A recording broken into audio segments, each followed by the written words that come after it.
But but tell you what, this, you have dealt with God.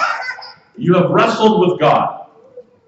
And by the way, from here on out, you're going to know that you wrestled with God because you're going to walk with a limp. You will never be the same. Because there's going to be a physical issue to this.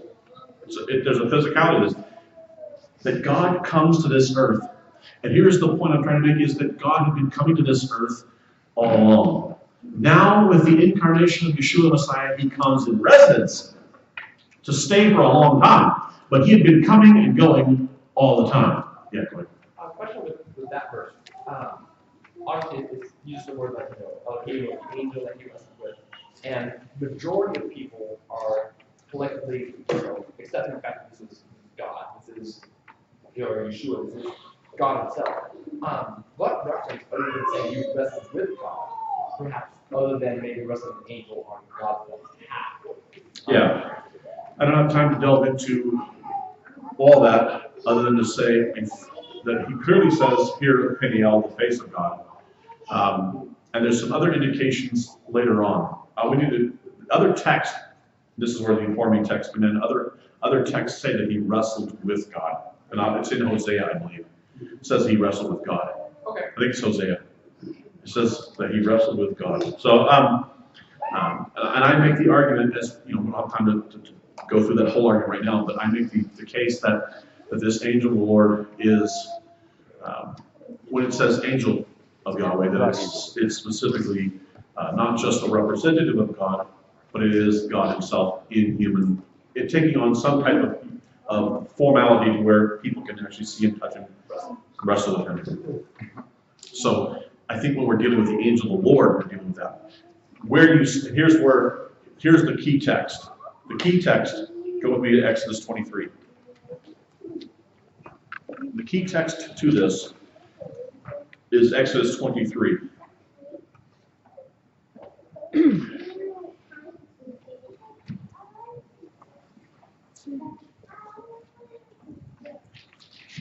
Exodus 23, and here's the whole name theology concept. He's been given a name which is above every name. He's quoting there Isaiah 45.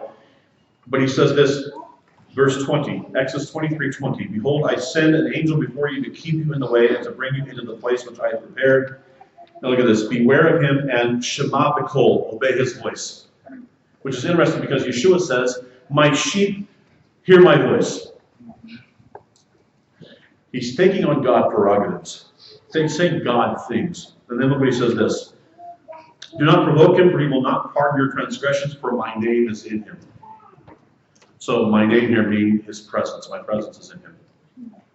And then the other one that I would say is massively important is Genesis 19:24, where you have two Yahwehs in that verse. And these two Yahwehs, one is on the ground, one is in the heavens. That what we have with Yeshua the Messiah is, and this is where we have lost it, is we have separated Yeshua from Yahweh. And that separation has done massive damage.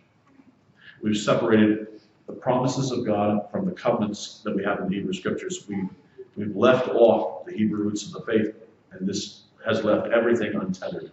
And then because of that, when you create this vacuum, nature abhors a vacuum, theology abhors a vacuum, and what happens is the vacuum is filled with all kinds of untruth and syncretism.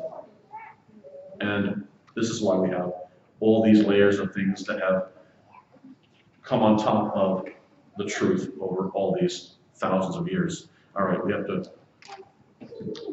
go. Please take your